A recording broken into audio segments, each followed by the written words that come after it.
Fala pessoal, o objetivo hoje é falar das funções e portas lógicas, certo?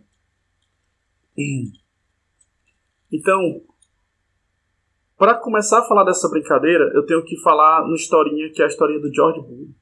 George Boole publicou um livro chamado Uma Investigação das Leis do Pensamento.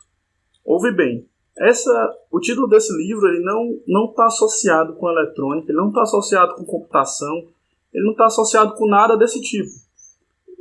Parece muito mais uma coisa filosófica, né? Falando de pensamentos. E, de fato, o que ele queria fazer era estruturar a forma de pensar de maneira matemática.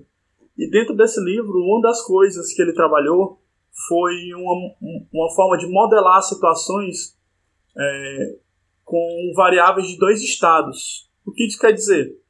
As situações elas eram verdadeiras ou falsas. Elas só tinham dois estados possíveis, aberto ou fechado, sim ou não, 0 ou 1, baixo ou alto.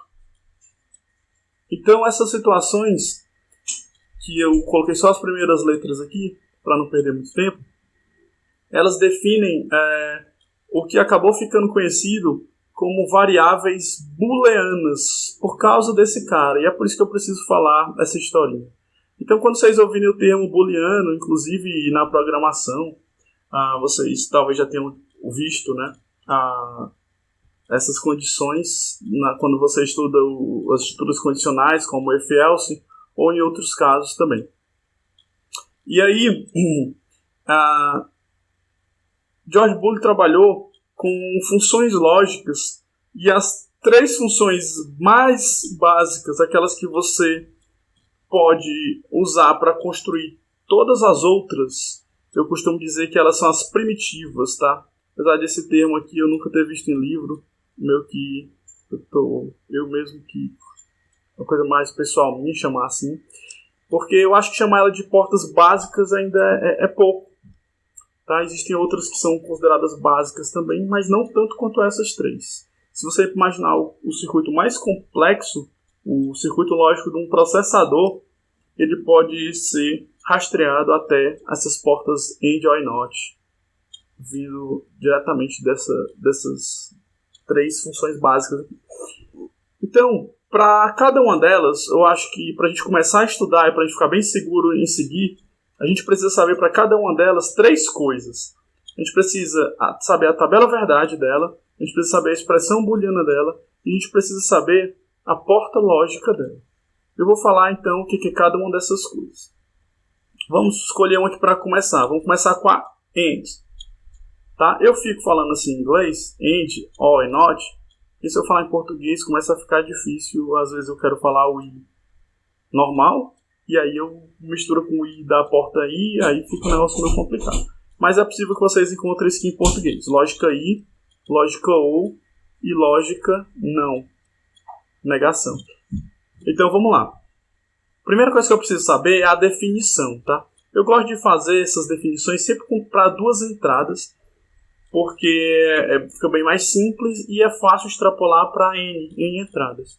Como assim entradas, né? Vamos pensar na ideia de entradas e saídas da seguinte forma. Eu tenho uma situação, tudo que influencia para essa situação vai ter uma resposta, e tudo que influencia vai ser considerado entrada. E a resposta que eu tenho é saída. Então, e aqui eu tenho uma função lógica, certo? Pode ser qualquer um. Ou pode ser uma mistura de funções que gera uma função mais complexa. Mas o fato é que, do lado esquerdo, eu vou colocar as entradas, eu desenho essa caixinha só para representar uma função, e aí eu tenho uma resposta dessa função que é a saída. Todas as entradas vão ser modeladas como variáveis booleanas, então elas só têm dois valores possíveis, ou é ou não é, sim ou não, aberto ou fechado, por aí vai. Tá? Isso vale para o A, isso vale para o B. E a saída também é uma resposta booleana. Então é um simples sim ou não. Quando eu digo que eu vou modelar para duas entradas, quer dizer que eu vou considerar apenas entradas A e B. E quando eu digo que dá para extrapolar para N, quer dizer que o que eu vou falar para duas pode facilmente valer para 3, 4, 5, 6, 7, N. Beleza? Então, Vamos para a definição. Como é que eu defino a lógica I? A lógica I vai ser definida da seguinte forma, para duas entradas. A saída será verdadeira quando a entrada A for verdadeira e a entrada B for verdadeira. Certo? Onde é que eu posso ver uma situação como essa no meu cotidiano? Tá? Eu sempre gosto de dar esses exemplos cotidianos que chegam a ser banais para mostrar que isso está desassociado de eletrônica, isso está associado com pura lógica. Então, vamos imaginar na tua casa um fogão, beleza? Tem um fogão.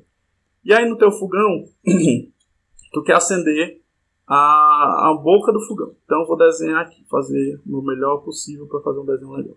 Então tá aqui a boca do fogão, ó, coisinhas para começar o fogo e tal. E aí tu quer acender, quer que ela saia fogo dessa boca. E aí tu pode usar um fósforo, por exemplo, para fazer uma ignição, certo? E aí, outra situação que eu vou considerar aqui é o botãozinho que tu gira. O botãozinho que você vai girar para liberar o gás, certo? Então isso aqui vai abrir a válvula. Então considera que o botijão de gás está cheio, tá? Que é a fonte. Então eu vou considerar que uma das minhas entradas é o fósforo, é eu ter ou não fogo. A outra entrada, chamar de B, é o botãozinho, é a válvula que vai liberar o gás, se ela está aberta ou fechada. Observa que existem várias situações, né? Por exemplo, o fósforo pode estar com a chama baixa, uma chama alta, né? E toda situação intermediária. Mas a partir do momento que eu modelo como uma variável booleana, só existem duas situações a serem consideradas. Ou tem fogo, ou não tem fogo, jovem. Ou tem fogo, ou não tem fogo. Tá? Tem fogo é 1, não tem fogo é 0. E a válvula também, né? Você vai girando, ela vai abrindo e liberando cada vez mais gás.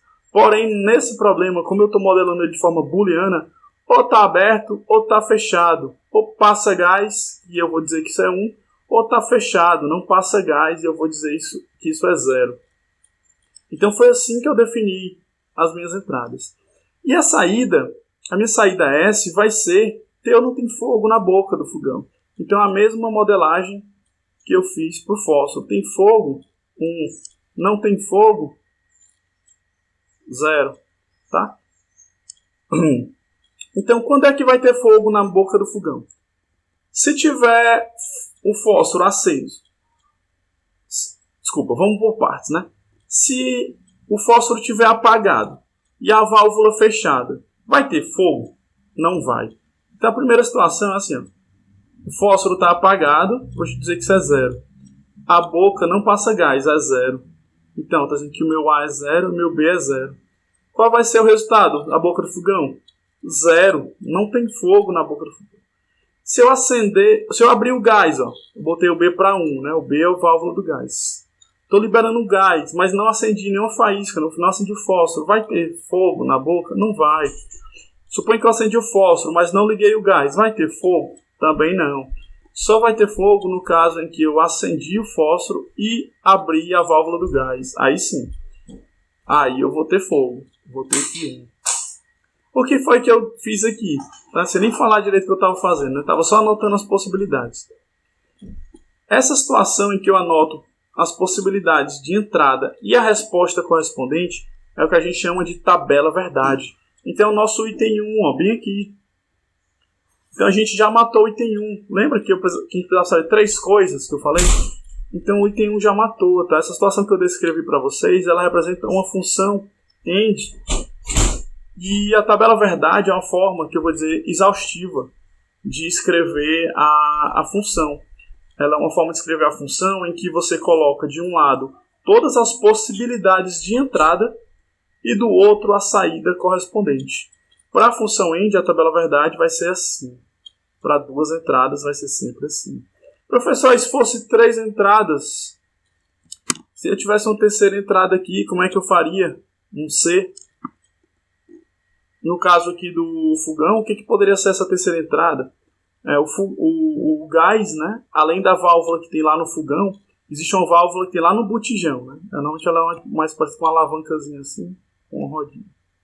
e ela fica lá naquela parte que eu ia dizer que era um manômetro de pressão, mas não mede nada, né? Enfim, é só outra válvula que tem, só que é realmente no botijão. Ela é mais parecida com esse desenho aqui. E aí vamos supor que isso aqui seja a terceira variável, C. Como é que seria a minha função END?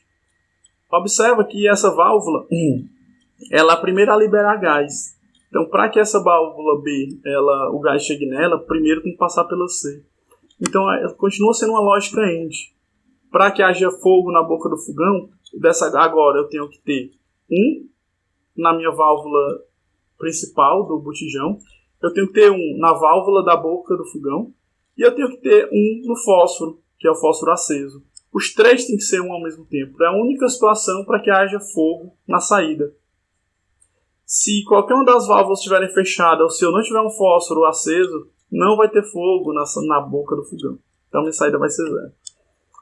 Isso em termos de tabela verdade, vai deixar a nossa tabela um pouquinho maior. Agora vai ser assim, ABC, S. E aí o número de possibilidades aumenta, né? Quantas possibilidades eu tenho?